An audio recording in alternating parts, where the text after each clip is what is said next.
Descubre la pureza y el lujo en cada baño. Asomali, México. Tu santuario personal.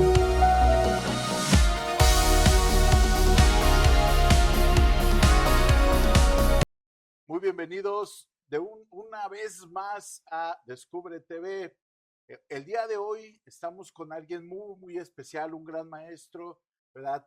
Particular maestro, y sabe que se le estima y se le quiere mucho. Maestro Ángel Santos.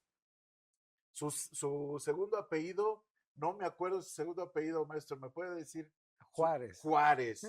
Ángel Santos Juárez, ni más ni menos. Y antes de empezar, quiero agradecer ni más ni menos a nuestros patrocinadores de Raza Hacienda La Campana, ni más ni menos. Muchísimas gracias por estar con nosotros apoyando esto. Excelente atención, en verdad. Un buen lugar para estar conviviendo con la familia. Sales a Somali, ni más ni menos, sales de baño a Somali. Saludos a nuestra querida amiga Somali por allá a estar viéndonos. Y Esculturas Arroguana, ni más ni menos, una nueva empresa que por ahí está trabajando con esculturas para acuarios. Bien, maestro Ángel Santos Juárez. Gran nombre, gran apellido, maestro. Híjole, ¿no? Como el gran maestro. Algo que nos quiera decir al inicio, no sé, maestro, antes de empezar con Sí, todo este sí. interrogatorio. Bueno, pues darle la bienvenida. Son bienvenidos. Esta es su casa. Este es el taller que utilizamos para hacer el barro bruñido y algunos otros ejercicios creativos. Entonces, sean bienvenidos y pues aquí. La recepción, sí, mi nombre es un poco complicado, largo, extenso. Es José Ángel Santos Juárez. Y en algún momento decido solamente Ángel Santos por esa practicidad que tiene el recordarlo, Recordarlo. ¿no? Sí, Esa sí, es su sí. casa. Muchísimas gracias, maestro. Creo que siempre hemos estado comenzando esta nueva parte de Descubre TV con los grandes maestros que nos puedan platicar o dar un pequeño reconocimiento a los viejos, a los padres, que nos digas un poco Ángel Santos de niño, sus papás, de dónde viene Ángel Santos, cómo fue la vida de Ángel Santos de niño. Sin duda, habría que iniciar por los padres, habría que iniciar por los más viejos, la gente que nos antecedió. Y así es, no se puede entender sin esa visualización retrospectiva. Mis padres fueron campesinos, provenientes de Río Grande, Zacatecas. Eh, Río Grande era la población principal y sus rancherías alrededor, no tan cercanos. Entonces, situados en el municipio de entre Nieves y Río Grande, hay una población, una ranchería de nombre El Carnero, y ahí sentaron bases por varios años después de haberse casado. Eh, Siendo campesinos, pasaban ciertas penurias porque estamos hablando del estado de Zacatecas. Claro. Y estamos hablando de un lugar que padecía sequías con cierta periodicidad. Entonces, ellos buscaron un mejor lugar para el desarrollo de la familia y cosa curiosa, voltearon al sur, no al norte como la mayoría lo hace, aún en nuestros Claro. días. Entonces, en esos azares de la vida, venimos a Guadalajara, ya con toda la familia, situándonos en la zona cercana al Agua Azul, ¿no? Ok, Entonces, ok. Sí. esa fue la primera parte que yo conocí de niño y que me maravillo de recordarlo. El Agua Azul a principios de los 70, pues era un parque esplendoroso, es un lugar muy importante porque en ese lugar nacieron las fiestas de octubre y en ese Claro. lugar nació el primer concepto de zoológico. Además de otros atractivos que representaba para nosotros los chiquillos, como el recorrido en tren, Ah, ¿verdad? claro. Entonces, sí, son esas, eh, pues, esa fortuna, ¿no? De Claro. haber llegado ahí sin haberlo pedido, pero en esa búsqueda, ¿no? Que luego se realiza con esa idea, ¿no? Claro. Enseguida en la colonia Atlas, que es otro lugar pues reconocido también dentro de la zona metropolitana, es un lugar ya con mucha historia. Icónico, ¿no? Icónico, digo, Claro. ahí está el Paradero, El por Paradero, ejemplo, que claro. vivíamos muy cerca del Paradero. Y todavía en una etapa de Guadalajara donde, por ejemplo, en las dificultades de agua había que llevarlas de alrededor de 5 o 6 cuadras para llevar un agua potable a la casa, estrictamente a la vecindad donde vivíamos. Claro. Mi padre, que fue una persona muy trabajadora, dio cuenta de que pues así no se podría llegar muy lejos porque las rentas ya eran absorbentes, Claro. demandantes, y ya siendo ayudante de albañil, alguien le dijo que en Tonalá había lotes baratos o accesibles, y vino a hacer varias búsquedas y encontraron ese lugar donde primeramente vivimos, aquí mismo en la colonia del Zapote, donde estamos aún.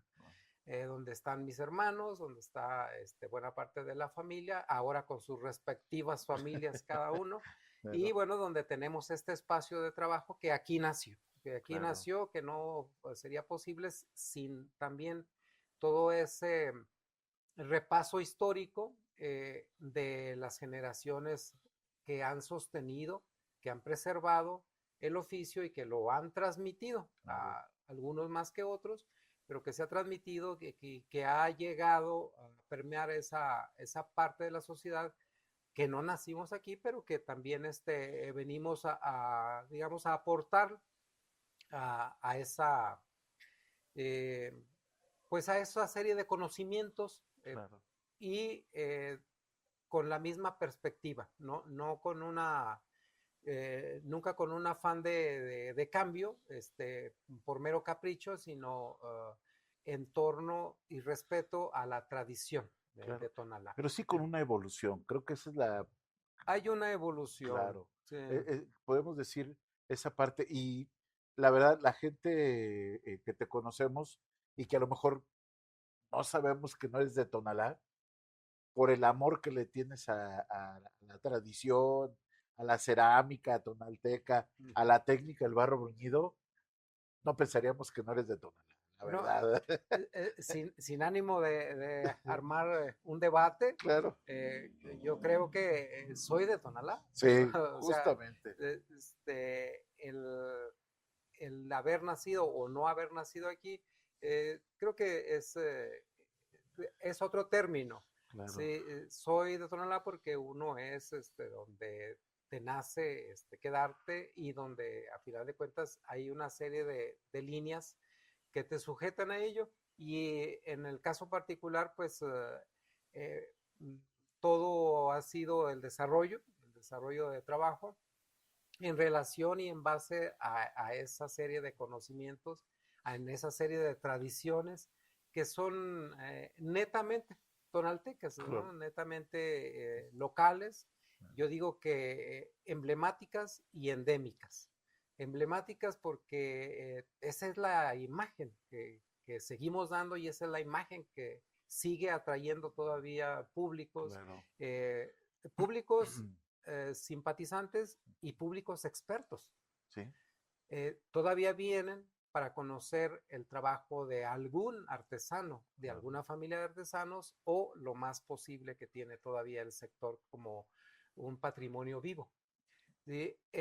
Pero además endémico porque aunque en otros lugares del mundo se hace barro bruñido, nunca como este.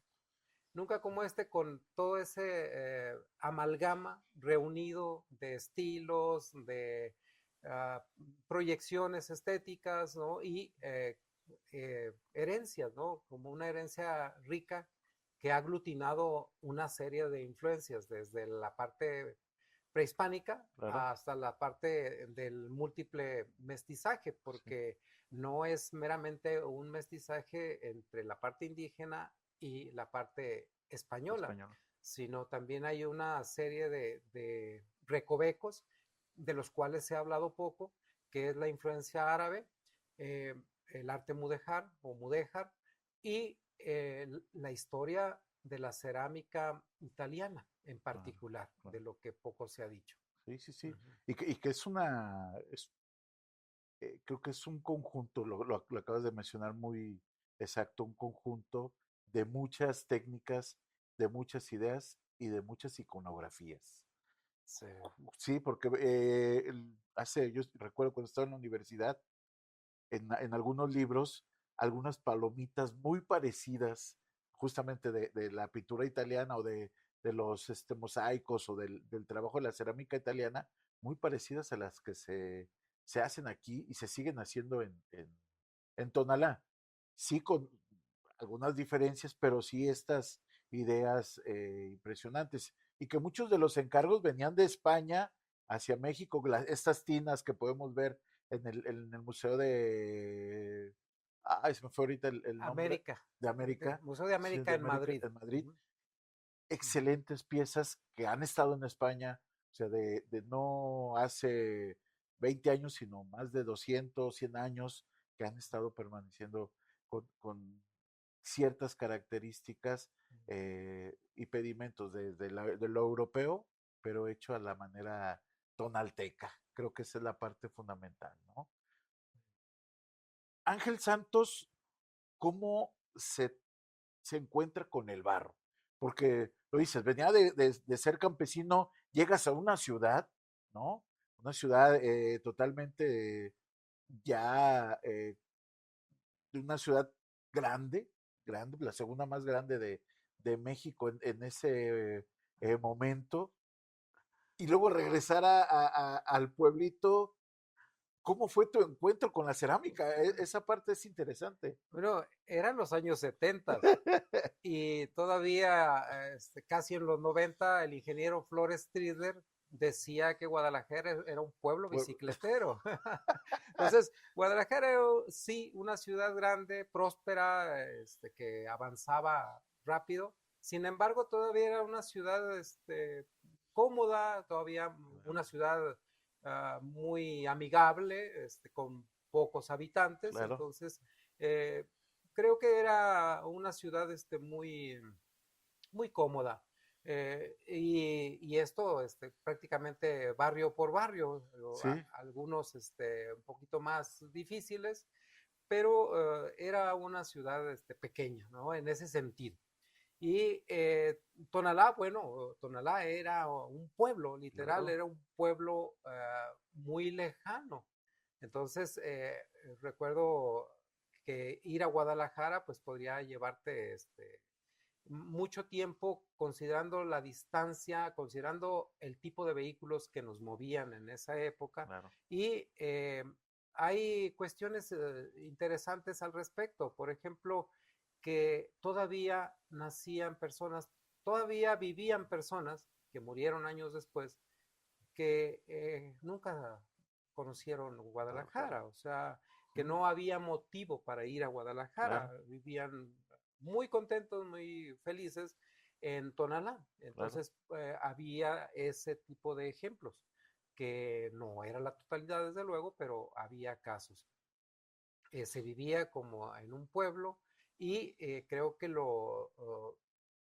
como tal, las costumbres aún eran intactas, tenían poca influencia externa, y las tradiciones pues se vivían plenamente, ¿no? Entre las familias. claro. Plenamente, pero podríamos situar una, por ejemplo, Tastuanes, vivido con grupos con un solo grupo y apenas de entre 20 y 30 personas. Ok, Entonces, no se podría comparar con lo que hoy en día sí, representa una tradición abierta, ¿no? claro, Que ha involucrado a muchas otras gentes claro, y que un solo grupo llega a tener 300 sí, integrantes. Entonces, eso habla, quiero referirlo como ejemplo por el crecimiento pues desmesurado, ¿no? Y en otros aspectos, las casas, eh, con muy pocas excepciones, todos eran talleres, sí, o sea, talleres familiares, donde la familia se dedicaba a determinados oficios. En el área centro, mayormente al barro bruñido. claro, En el área del Rosario, indiscutiblemente al barro Canelo, Ok. en Santa Cruz al barro Betus. Entonces, sí. así, área por área, pero en su mayoría dedicados a los oficios de alfarería. En algunos casos incluso solamente a la elaboración de piezas de hechura para que otros talleres terminaran esas piezas. Entonces, yo me encuentro con que mi camino era como de extremo a extremo en la primaria. Nosotros llegamos a lo que ya era una colonia, la primer colonia que tiene el municipio, el primer fraccionamiento, Ok. estrictamente como fraccionamiento, la colonia El Zapote, Ok. que no se sabe por qué tuvo ese cambio. En realidad fue registrado como fraccionamiento Presidentes a principios de los 70. Claro. Y fue vendido como tal, sus calles con machuelo, la primera área que se Claro. vende en esas condiciones. Recibe un cambio de nombre y entonces pues, está situado como El Zapote, hasta el día de hoy. Ajá. Y nosotros, mi familia, mis padres, adquieren una pequeña propiedad a través de la familia Olvera, Okay. don Victorio Olvera. Que ahí hay una cercanía con don Benjamín Olvera, que es también un artesano destacado Sí, del barro claro. bruñido, y músico, además de ser un benefactor en otros sentidos. Él estuvo dentro de la fundación de la Caja Popular Sigualpili, que nació en la parroquia de Santo Santiago. Y entonces la distancia era hasta la Cruz Blanca para ir a la primaria. Prácticamente yo reinicié la primaria aquí. Okay. ¿Por qué? Porque no me validaron lo que ya había hecho. Okay. Entonces, ir de este lugar hasta allá representa quizás 1,5 kilómetros. Más o menos.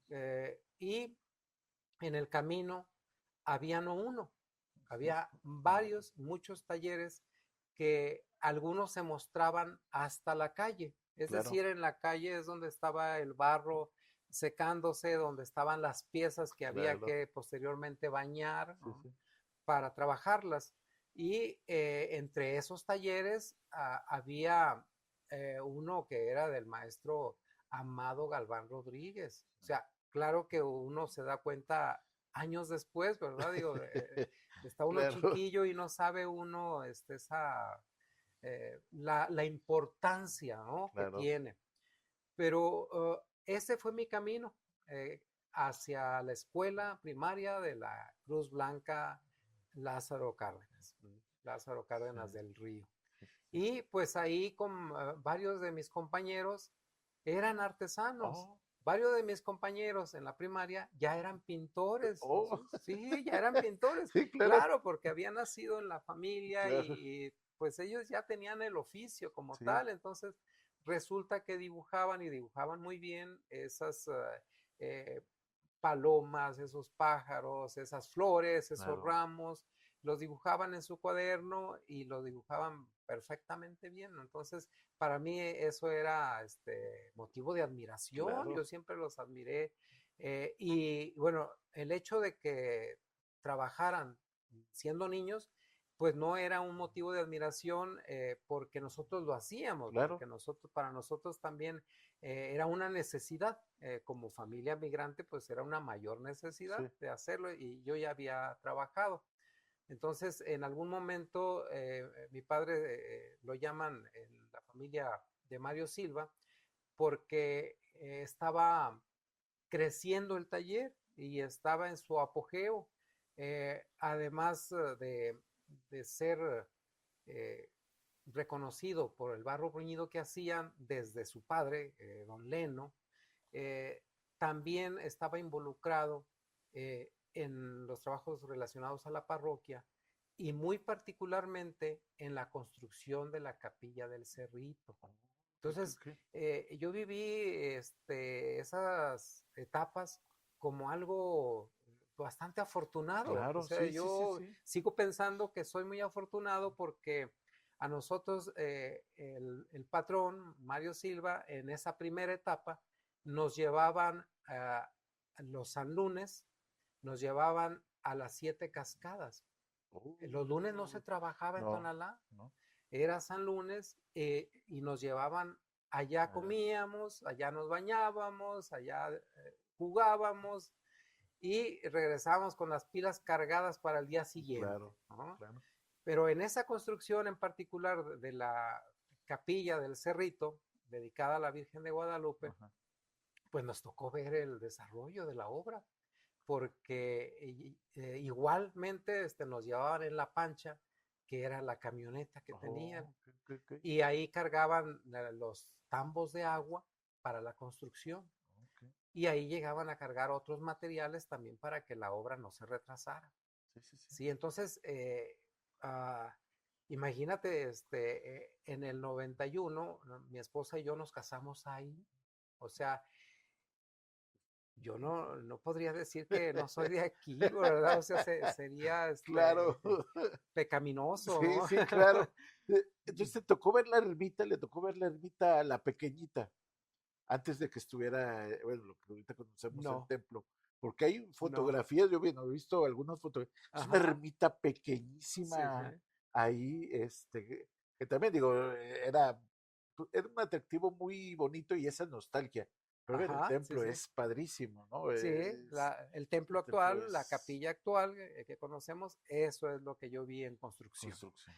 No vi lo que había anteriormente, aunque lo he visto citado y lo he escuchado en diversos comentarios. Claro. Pero sí, del taller con Mario, pasé al taller que pues es el que me permitió ir más allá en un proceso técnico, aprenderlo. Y fue con la familia de uno de sus hermanos, con el señor Manuel Silva, la señora Cliseria Palomino, Ajá. que pues ellos, un modelo de taller muy diferente. Claro. Un taller familiar, netamente familiar, con una cordialidad distinta, con un ejemplo de vida distinto y un taller muy abierto.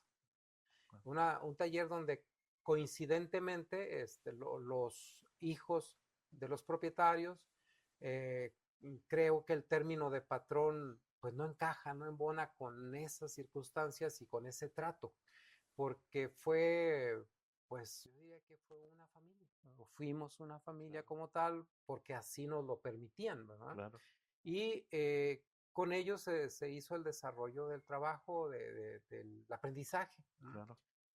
También dentro del barro bruñido, pero también, además del barro bruñido, algunos otros ejercicios o algunos otros procesos diferentes como el barro negro esgrafiado, Claro. que también lo aprendimos ahí, que también lo realizábamos ahí. Pues todavía niños, realmente. Y que en algún momento yo considero que ese fue uno de los talleres como tal, ya con personas agregadas al núcleo familiar, de los más jóvenes. En algún momento, niños entre 10 y 14 años, solamente era el taller. Entonces, si uno hace un comparativo en relación a cómo se maneja el día de hoy un taller, pues es muy diferente, Claro, ¿no? sí. Y quizás hoy en día no le daríamos tal cantidad de, pues probablemente responsabilidad, ¿no? A un niño. Sin embargo, por el otro lado, no le damos la oportunidad hoy en día a los niños para aprender un oficio como este, ¿sí? Es decir, los que ahora, de las 3 décadas hacia acá, han sido personajes destacados, iniciaron como niños.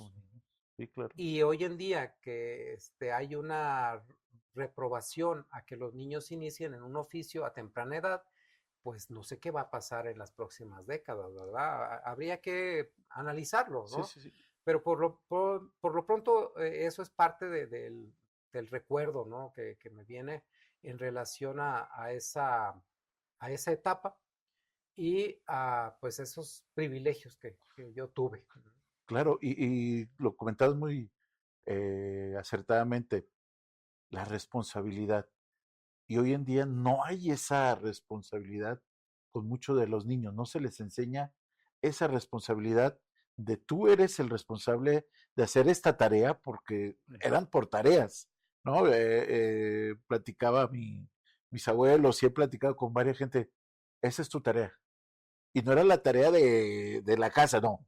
Eran ciertas acciones o cierto trabajo que tenías que hacer dentro de la casa y tenías que terminarlo, sí o sí. Y era tu responsabilidad, Sí. ¿no?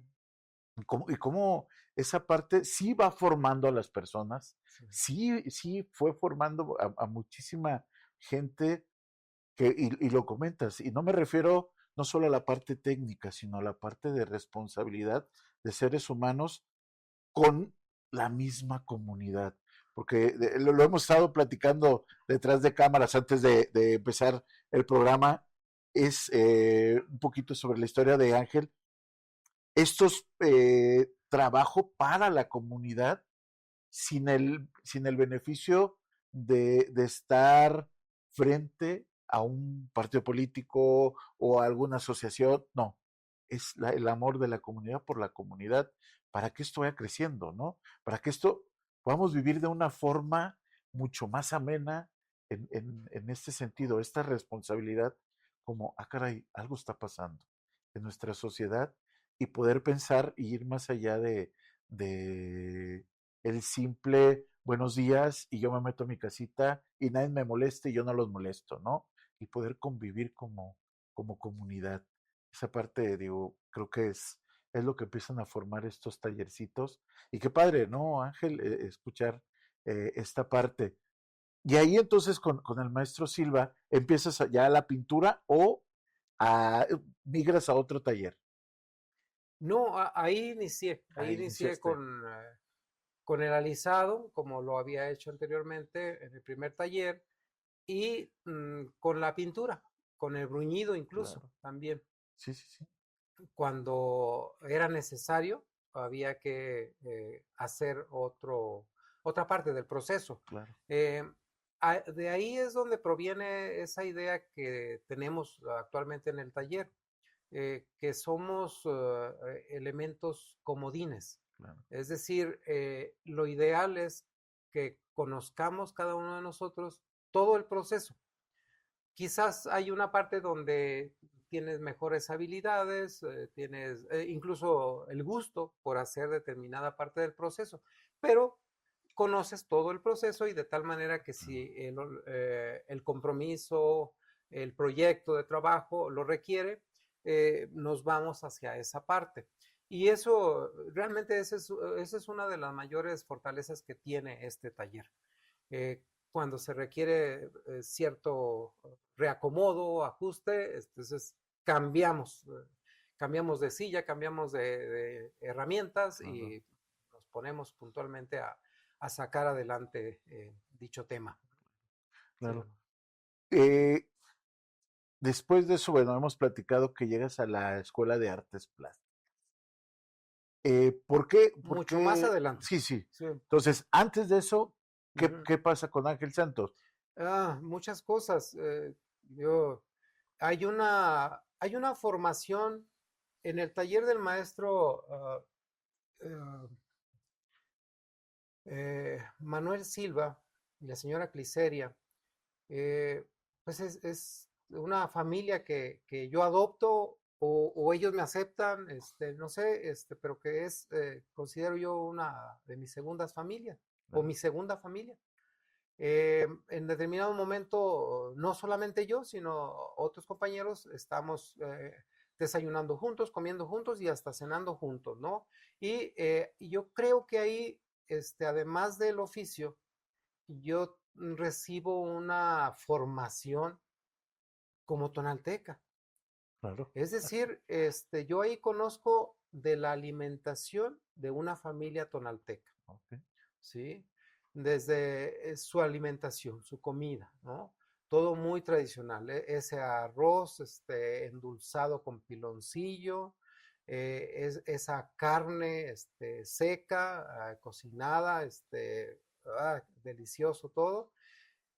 Y bueno, ese espíritu de compartir, ¿no? Ese espíritu de compartirlo, ¿no? Entonces, los jóvenes, algunos de mi edad, ¿no? Claro.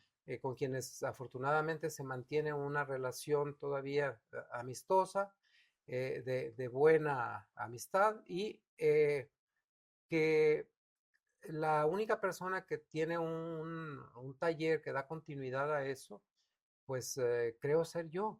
Entonces, hay una responsabilidad mayor Vaya, en el agradecimiento y en la continuidad. claro. Yo digo que es además la formación porque mm, sin un guión, yo aprendo con ellos de la convivencia a partir comunitaria, a partir Ajá. del fútbol Ok. y a partir el- de la Iglesia Católica o del Ajá. catolicismo, porque don Manuel también fue quien instituyó la primer capilla dedicada a la Santa Cruz de El Zapote Ajá. aquí en el barrio. Oh, ok, ok. Es decir, esa es parte de la labor de hacer comunidad. Claro. Entonces sí quería Por mencionarlo, supuesto. Sí, sí, sí. porque me parece muy importante y que eso es lo que nos permite adentrarme a mí en lo personal en conocer una comunidad como Tonalá, que para algunas gentes todavía puede resultar un poco compleja, superficialmente dirían muy fácil de entender, no. No. Y con esa complejidad de cuarteles, con esa complejidad de áreas, de familias, Sí. de técnicas artesanales, de estilos, ¿verdad? Y de el por qué algunos son más conocidos que otros, a qué se dedicaron, qué fue lo que los llevó a ello. Entonces, toda esa parte, ¿no? Y la inquietud de conocer más sobre esto, pues fue la decisión de seguir estudiando. Y con mi padre hacíamos, además de apoyarle cuando podíamos, ya se dedicaba él a la albañilería. Ujú. Ya de hecho ya había rebasado esa parte porque ya en algunas obras él era el...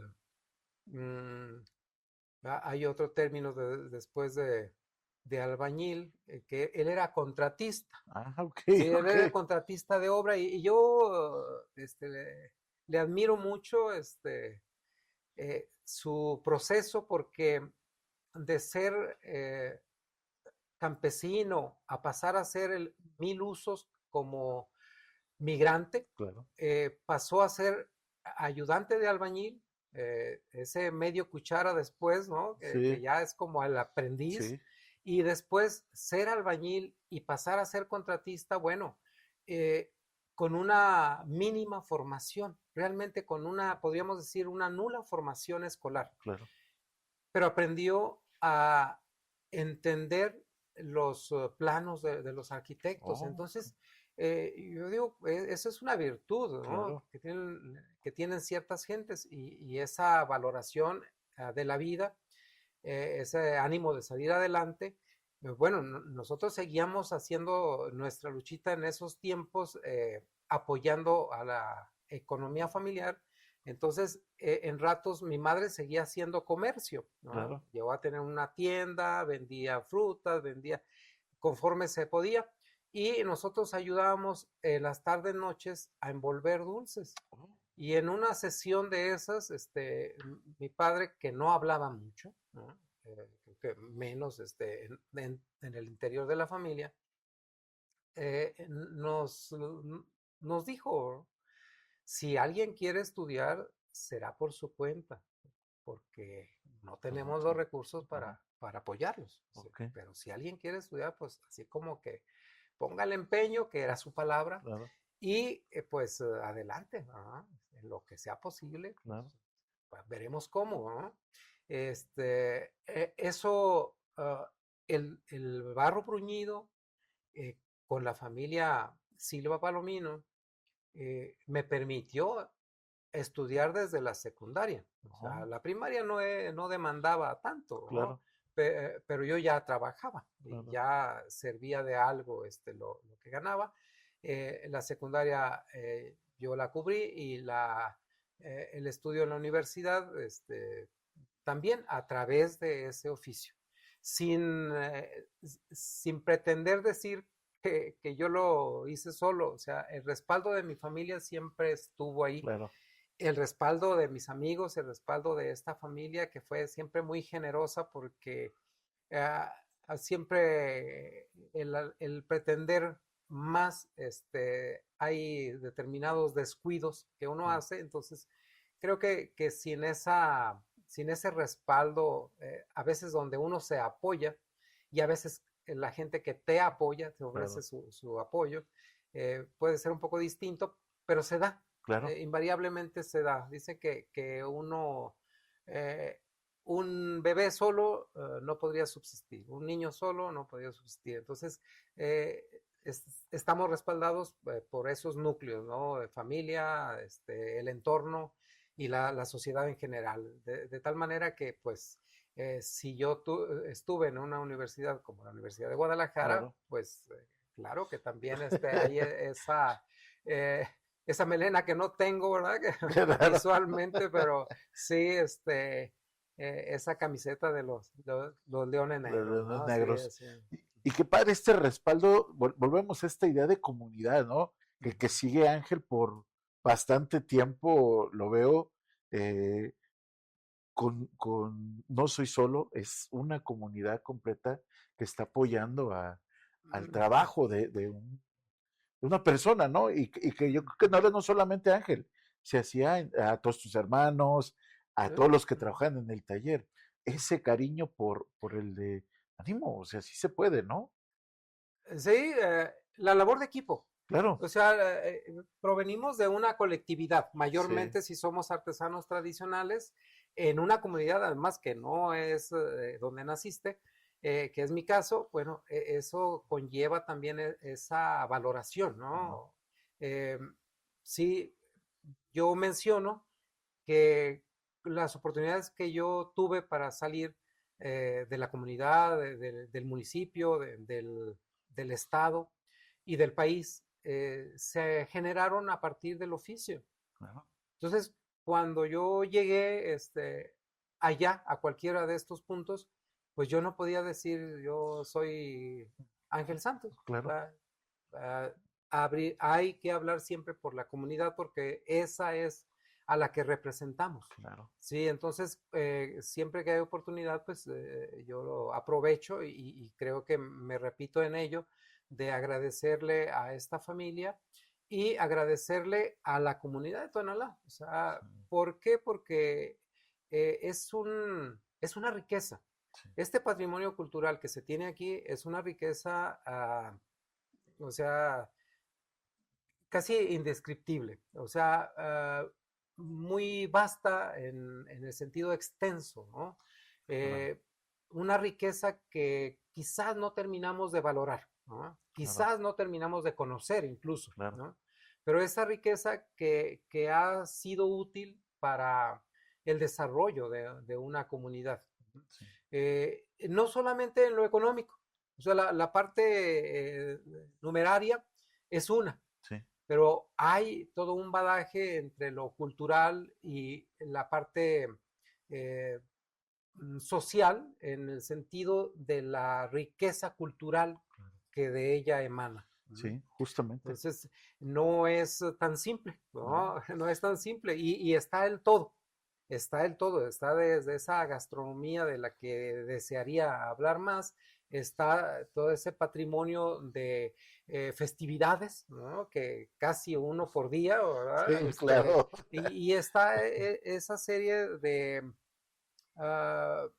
o esa característica forma de ser, ¿no? Esa particularidad o esa serie de particularidades que tiene la gente de Tonalá. Claro. O sea, la amabilidad, la cordialidad, esa apertura y disposición, o ese incluso también esa resguardo de ese celo también. ¿Por qué? Porque también habla de una seguridad en lo que se tiene y de la búsqueda y afán de que se respete lo que aquí hay, ¿verdad? Claro, sí. Entonces también en ello somos afortunados porque tampoco el silencio nos va a caracterizar cuando haya que defender algo. Claro. Y espero que no sea la primera y última, Ángel, estar aquí, hablar de más temas. Ahorita estamos como tocando la historia de un poquito de Ángel, pero me gustaría que después, en una segunda oportunidad, venir a hablar de la comida,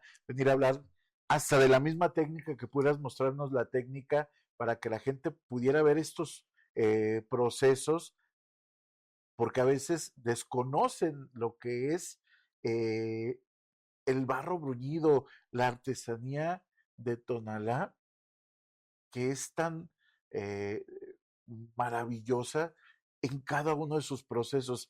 Ese cuidado, hace ratito que estabas colocando estas piezas aquí, el cómo estar, resguardarlas, cómo taparlas, que no es un secado rápido como la gente puede creer de que se tiene que secar de aquí a mañana o no, rápido al horno. No, espérense. Esto es, ahora sí que diría clavillazo. La cosa es calmada.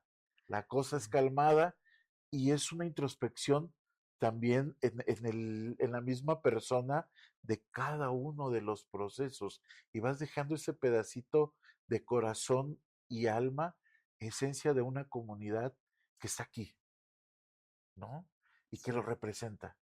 Que creo que esa es como una de las partes fundamentales. Ángel, quisiéramos platicar un poquito más, pero me gustaría que nuestros seguidores vean la segunda parte de esta entrevista. No, creo que no nos alcanzaría. Tenemos que hacer como unos 4 o 5 episodios para poder abarcar todo el conocimiento que tiene Ángel Santos Juárez. Y digo Juárez porque también las madres son súper importantes. Yo creo que sin lugar a duda, ¿no? Es darle esa importancia porque es de una otra manera la que resguarda no solo los dineros, los hijos, sino también parte de la cultura y más aquí en Tonalá, ¿no? Que las mujeres son lo mejor que puede haber tenido Tonalá y sus tonaltecas son bellísimas, ¿no? Sí. Bien, vamos a hacer un pequeño cortecito o vamos a echar la cámara para que nos explique la parte. Me gustaría empezar con la parte del museo, pero sobre todo esa primera parte, esos primeros encuentros que tú tienes, porque veo que los tienes acomodados un poquito por historia y por técnicas, que la gente vea con qué fue lo primero que empezaste a topar aquí en Tonalá con la parte de la cerámica, quiénes fueron los grandes maestros. Sé que tienes piezas del maestro Silva ahí, sin lugar a duda, y que la gente pueda ver esta parte de la niñez de Ángel Santos, ¿no? No de este gran artista. Para mí eres un gran artista, Ángel, no un artesano. Para mí eres un gran artista de la comunidad, y no solamente de Tonalá, de Jalisco y México, ¿no? De verdad, te admiro mucho de toda la vida, de verdad, sigue siendo mi maestro. Comentarles, fue mi maestro en la preparatoria de Tonalá. Él dice que era suplente, para mí fue mi maestro. No, siempre fue maravilloso escucharte, y verdad, por eso seguimos aquí visitando. Vamos a ver un poquito el museo, todas esas piezas bellísimas que narran una historia en Tonalá, una historia bellísima. No sé si podemos ir, Ángel. Bienvenidos, ¿sí? Claro que pues sí, pasamos allá. Muy bien, estamos aquí ya en este gran museo. Para mí es un gran museo porque hay diferentes piezas, ustedes van a ir viendo diferentes técnicas de lo que es y fue Tonalá en algún momento, algunas piezas que ya se han dejado de hacer y que se han retomado con grandes artesanos como Don Moy, las trompetas y las cornetas de barro, algunos silbatos, pero bueno, maestro, por favor, no sé si quiere explicarnos un poquito esta gran colección. Sí, muchas gracias. Pues esta es una colección didáctica. Esta colección la iniciamos en 1991, prácticamente, cuando estábamos casándonos, mi esposa y yo, hablábamos de cómo se contaría la historia. Claro. Hacia las siguientes generaciones y bueno, una forma mejor de contar la historia a través de los objetos. Por ello, esta colección reúne diversas piezas realizadas en barro, con diferentes acabados, desde barro bruñido, barro canelo, barro vetus, barro vidriado, barro petatillo, ¿no? Todos esos géneros que conocemos, que mayormente los reconocemos como técnicas, no precisamente como acabados. Y pues esa es una de las maravillas de Tonalá, la diversidad. En este caso iniciamos con esta vitrina, mostramos parte de lo que es la tradición del barro relacionado a la Navidad, mayormente realizado en Tlaquepaque, pero también con varias familias representados el nacimiento. Por ejemplo, el señor Jesús Lucano, de quienes son estas piezas y que llegaron a lugares como la catedral en Pekín. ¿Sí? Entonces, la importancia de esos diseños, un nacimiento con una alta, un alto contenido en elementos de diseño, un nacimiento que se trabajó durante muchos años en la técnica del barro bruñido. Okay. En las siguientes igual mostramos una serie de elementos también del barro bruñido, digo por lo que mencionábamos antes, exclusivamente de ese nacimiento. Aquí en este caso ya con diferentes autores, que va, digo, sin orden en respecto a determinadas piezas, pero que nos muestra, por ejemplo, el trabajo de Francisco Basulto, del también maestro Florentino Gimón, Leonardo Galán, el maestro Simeón Galván, ¿no? Y algunas piezas realizadas aquí en el taller, por allá todavía en la década de los 80. Entonces, en las vitrinas que están al fondo, encontramos una serie de piezas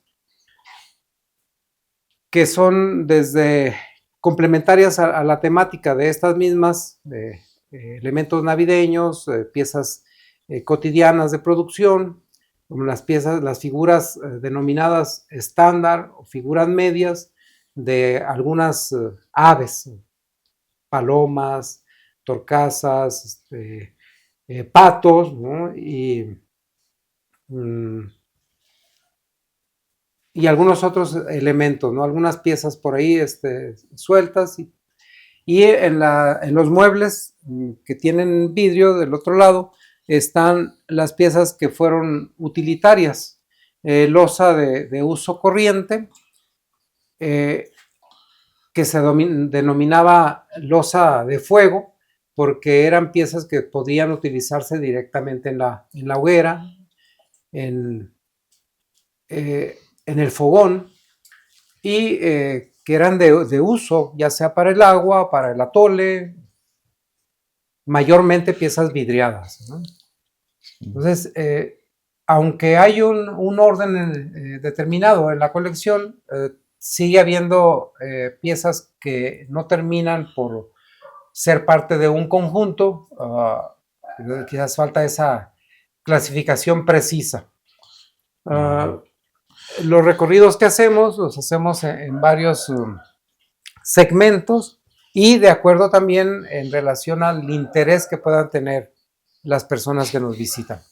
Sí. Hay también piezas en cerámica de alta temperatura, partiendo de las piezas muy tradicionales. Uno de los recuentos interesantes que tenemos es precisamente en el taller del señor maestro Simeón Galván. ¿Por qué? Porque él fue quien recibió al maestro Jorge Wilman. Fue la primera persona que lo recibió, donde pudo estar para conocer el proceso del barro bruñido y con quien se asoció para generar la primera sociedad cooperativa que hubo, bueno, estrictamente la segunda, porque la primera la habían formalizado en esas visitas que hicieran gentes como el doctor Atl en la década de los 20, y la segunda fue este intento, bueno, no intento, es ejercicio que se consolidó, de donde también estuvo el maestro Salvador Vázquez Carmona, ¿no? Entonces, esa parte tuvo una proyección muy amplia, pero el primer punto fue el taller familiar del maestro Simeón Galván. Y esas, todo lo que hay aquí, o mayor parte, son piezas del señor Simeón Galván, con una técnica muy tradicional y una exuberante decoración muy particular en el bruñido, con la diversidad de flores, de animales, mayormente, como pueden ver, decorada todavía con grises, esos colores como secundarios que da la mezcla del negro con el blanco, o del rojo con el blanco del engobe de Sayula, como un baño, ¿no? Claro. Vemos los quiero que nos hables un poquito de los puerquitos que ya estaban en desuso y se retomaron. Sí. Pero veo puerquitos de barro bruñido. Sí. También de ese mismo taller del maestro Simeón Galván, aunque los hicieron en otros talleres también. Ajá. De los más conocidos, de la familia Solís. De la familia Solís. Después de la familia Solís, los que hiciera el señor Juan Melchor. Juan Melchor. Sí, los puerquitos más conocidos. Y de ahí los que están trabajados todavía, como recientemente se trabajaba el yeso, pero que todavía eran de barro. Eran de barro, sí, justamente. Todavía eran de barro, ¿no?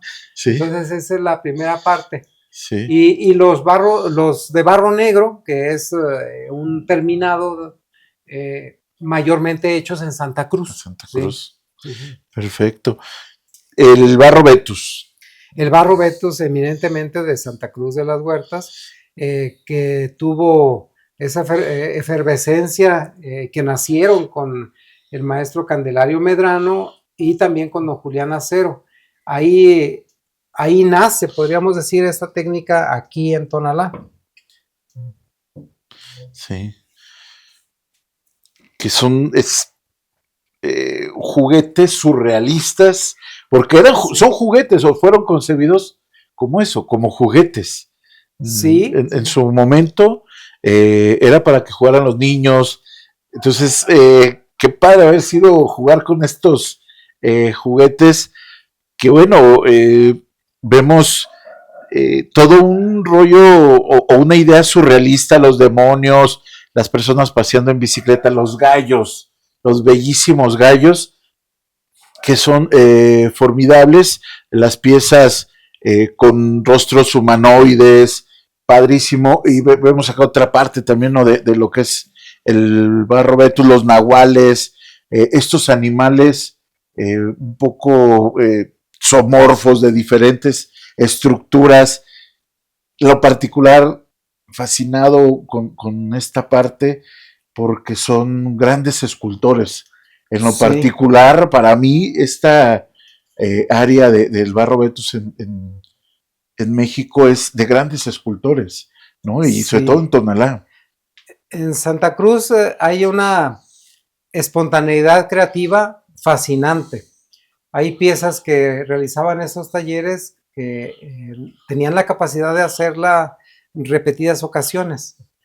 Podían hacer una determinada cantidad de 2 o 3 docenas de la misma pieza o del mismo modelo, sin que fueran exactamente iguales, desde luego, claro, pero todas con la misma destreza. Sí. Entonces sí hay una habilidad, y el colorido es fantástico. El colorido recuerda una serie de pueblos artesanales también, con ese carácter. Yo creo que parte de esa mexicanidad. Claro, Parte de esa mexicanidad que se da a través de ciertos elementos en paralelo, claro. por ejemplo, el uso de las anglinas, ¿no? Sí, sí, sí, Sí, y por ejemplo, esa serie de elementos fantásticos que son como salidos de sueños, ¿no? claro. De esos sueños fantásticos como aquel que tuviera el maestro Pedro Linares al crear sus alebrijes, ¿no? Claro, Entonces sí hablamos de ciertos paralelismos e influencias también. claro, Sí, ¿por qué? Porque todavía hablamos de décadas de 1940, 1950, donde no había tanta información. Y hoy en día podríamos hablar más de influencia, esas influencias directas, claro, porque hay una comunicación casi inmediata, ¿no? claro. Claro, claro. Hay una pieza que en lo particular siempre me ha fascinado, el Platón del maestro Galván, Amado Galván. No sé si nos puedas platicar un poquito sobre esta pieza, la técnica, el estilo, sobre todo del maestro Amado Galván, eh, que es bellísimo, ¿no? Pues mira, es una pieza central dentro de esta colección. Eh, Está aquí a través de José Asunción Galván, hijo del maestro Amado Galván Rodríguez. Esta pieza es emblemática. Esta pieza representa una buena parte de la historia de Tonalá porque estuvo empotrada en el estudio del maestro durante muchos años. Y esta pieza cuenta toda esa parte de la historia, desde las visitas importantes como el doctorado de Gerardo Murillo, como Diego Rivera también, David Alfaro Siqueiros y el mismo José Clemente Orozco. Claro, Todos estos reconocidos personajes, reconocidos artistas, eh, dieron cuenta de este taller. Y en cuanto a sus colores y diseños, pues tiene esa austeridad de color, pero también tiene esa destreza y esa riqueza del barro bruñido, de los elementos iconográficos como el sol, los pájaros, las flores y esa flor en particular en la parte inferior de la flor denominada como flor tonalá claro, por parte del doctor Atl. El doctor Atl, entre 1918 y 1921 es cuando redacta esta publicación de las artes populares en en México. México. Sí, sí, Entonces, una de sus principales visitas o punto de visitas es Tonalá y es uno de los lugares que más elogia. claro. De los elogios mayores que ha tenido el barro bruñido están en las palabras escritas del doctor Atl. Del gran Sí, pintor Gerardo Murillo, un así es, gran sí. iniciador aparte, ¿no? Eh, De movimiento muralista impresionante y de todo este movimiento de lo mexicano sí, en todo totalmente. un personaje, ¿no? Porque en él tenemos un vulcanólogo, Sí, en él tuvimos también un estudioso de la botánica, ¿no? De México, y bueno, pues se dice que entre muchas otras hazañas, ¿verdad? Se dice que fue él quien fue a París por Diego Rivera para ajá, convencerlo que viniera a pintar Pintor murales a Morales. México, Oh, ¿no? Entonces, sí, la historia tiene ahí mucho que decir a través de estos sí. personajes ilustres. Y que bueno, aquí lo vemos, si alguien no sabe o ha escuchado la flor de Tonalá, bueno, Ahí ya está, saben, la parte sí. inferior de este Platón, Ujú. que es bellísimo, ahorita la va a señalar el profesor, el maestro. eh, Igual el maestro, no sé si le puede, es esa la flor de Tonalá. Esa justamente es la flor Tonalá, ¿sí? Y que él decía, bueno, es que no existe en la naturaleza. Sí, ¿Y cómo es posible que hayan creado ese tipo de flor tan sí, estilizada y tan bella? La verdad es una flor, un motivo muy bonito dentro de los platones, ¿no? Sí, así es. El doctor Outlaw la considera una creación de los decoradores de vasijas, como Sí, les llama a los pintores de Tonalá. Sí, sí. los grandes decoradores de vasijas, Bien, que solamente podrían ser comparados con los antiguos calígrafos chinos. Eso es uno de los grandes ¿verdad? piropos que tiene la cerámica de Ok, Tonalá. Porque si nos remontamos a lo que era un calígrafo chino, sí, estamos hablando de sí, sí, una parte filosófica, claro. Y una técnica depurada. totalmente, ¿no? Porque no Sí, cualquiera sí, sí. puede No. ser un gran calígrafo chino, Mm, ¿no? Pues bueno, sí. no sé si podemos Sí, ver algo sí, más desde del luego. Sí, sí. museo. Sí, sí, esta colección tiene diversas piezas en diferentes técnicas, en muy diferentes técnicas, y bueno, eso es lo que nos permite platicar con las nuevas generaciones.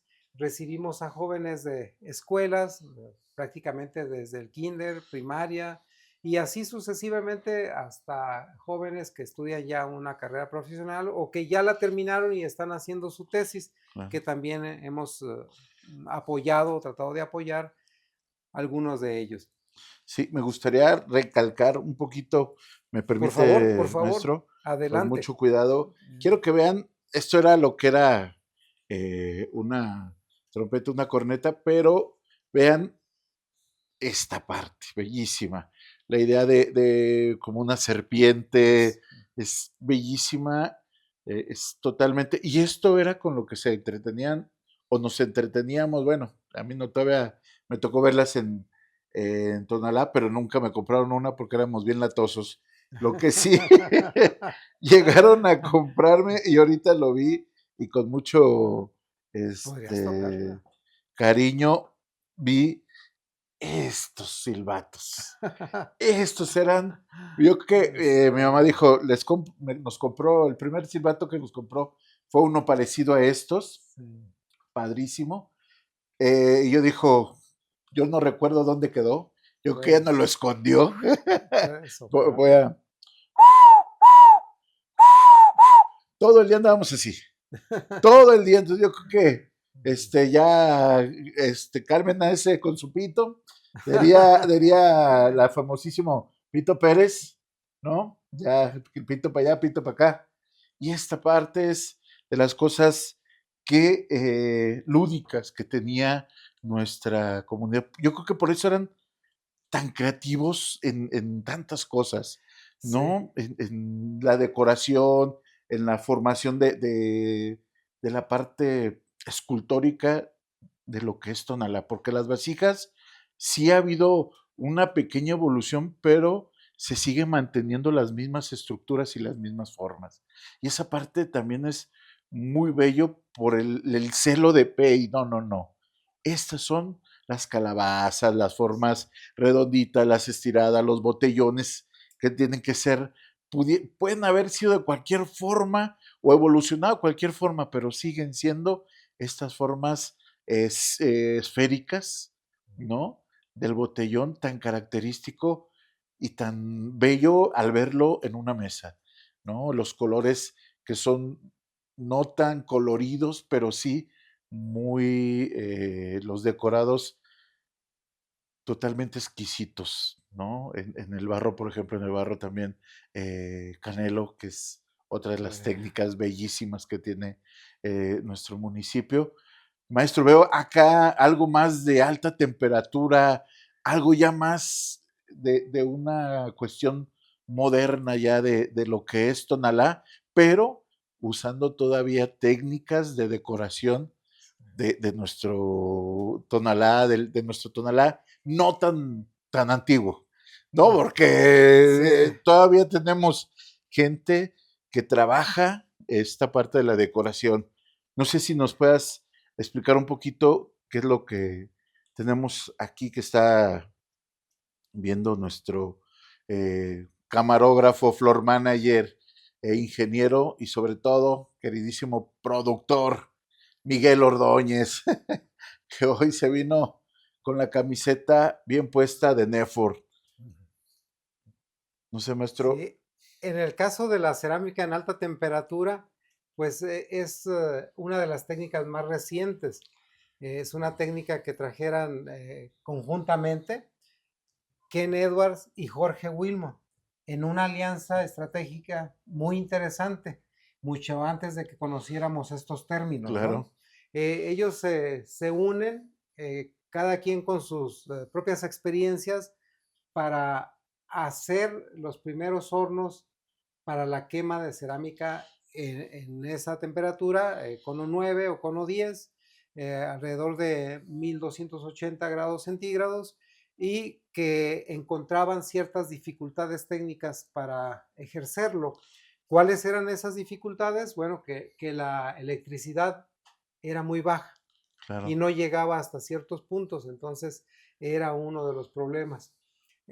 La otra, pues las mismas condiciones de la comunidad que dificultaban el acceso, ¿no? claro, Sí, entonces, y los costos, ¿no? También los costos, porque el ladrillo refractario, la instalación para soldar estructuras, etcétera, claro, etcétera, tenían esas dificultades que se solventaron.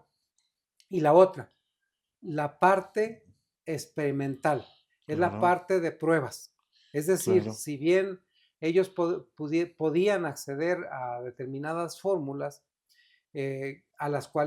para las cuales recurrían en determinados estudios ya publicados, eh, se requiere siempre un proceso de estudios, de análisis, de prueba, claro, y esa parte toda la llevaron a cabo hasta encontrar con el punto indicado, ¿no? claro, Cuando llegaron a eso, entonces la asociación se disolvió amigablemente, y cada uno de los proyectos cobraron vida propia. Entonces, cada uno claro, con diferente estilo. Entonces, aquí tenemos piezas del maestro Jorge Wilmot y también piezas de Ken Edwards, cada quien ya con su proyecto determinado, claro, ¿no? claro, Uno más por lo tradicional, el taller de Ken Edwards, sí, que si bien nacido en Estados Unidos, fue el más tradicionalista claro, en todos los sentidos también, no solamente en el resultado de su trabajo, sino también en la parte cultural.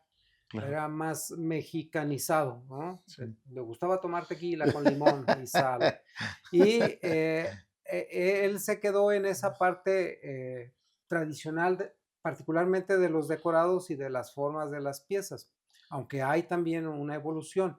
En el caso del maestro Jorge Wilmot, sí, hay una diferencia marcada en la austeridad de los elementos, ¿no? En alguna en algún momento, en alguna época de su trabajo, realiza desde barro bruñido, que con ello inicia, respetando todo el carácter de la técnica claro, y el estilo de sus decoradores, pero inicia pronto con una búsqueda de diseños, con claro, una búsqueda de generar un estilo particular. claro, No quisiera decir que propio, porque a final de cuentas se debía a una comunidad, y posterior a eso lo lleva a aplicarlo en la cerámica en alta temperatura con piezas más cercanas a la cultura oriental, por ejemplo, a las diferentes dinastías de la cultura china, China, de la cerámica china. ujú, Y entonces se encuentra con una serie de celedones que son estos esmaltes maravillosos, y con piezas que incluso dejan de ser decoradas, claro, pero que todavía llevan desde luego algo de esa influencia tradicional, como las formas de la pieza misma, ¿no? claro, Entonces, eso es parte de esa riqueza y de la manera en que se ha ido transformando, ¿no? claro, claro.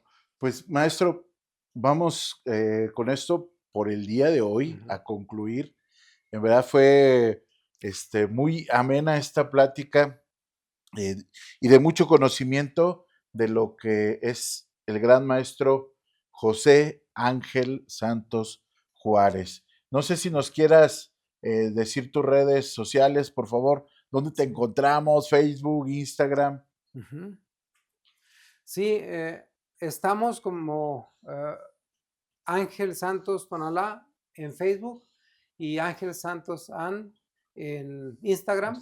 Y esas son las redes sociales que utilizamos, que mayormente usamos para, pues no solamente para hablar en relación al trabajo, sino también a generar algunas otras publicaciones relacionadas a la cultura de la cerámica y del arte general. Claro. Pues muchísimas gracias, maestro. Es un gusto. Quiero, antes de terminar y antes de despedirme, de nueva cuenta, agradecer a nuestros patrocinadores. Terraza Hacienda La Campana, ¿verdad? Un excelente lugar, una excelente atención. Sales de baño a Somali, ni más ni menos, y a Rowana Art, para todos ustedes. Y quiero, sin lugar a duda, el día de hoy creo que le pusimos a trabajar enorme a nuestro gran productor, Miguel Ordóñez, allá detrás de cámara, que ahorita ya anda cansadísimo con la cámara en mano y al hombro al ver toda esta parte del museo. Saludos y pues recordarles también mis redes sociales, productora Netford, nos pueden encontrar en Facebook, en Instagram y en TikTok, Descubre TV en YouTube también, y mis redes sociales son Escultor Jesús Flores Ríos en Facebook, en Instagram y en TikTok estoy como Tlacuilo Nahual, por si me quieren seguir. Muchísimas gracias, maestro. Nos quiere despedir de todos nuestros escuchas.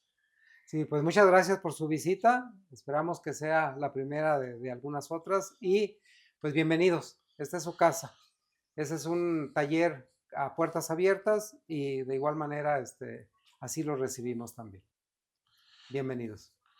Pues muchísimas gracias y nos vemos la próxima semana. Esto es Descubre TV.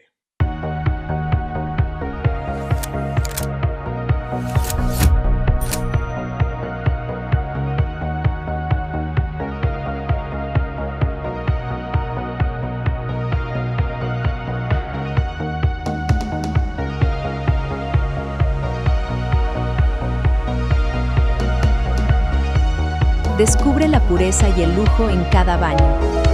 Asomali, México. Tu santuario personal.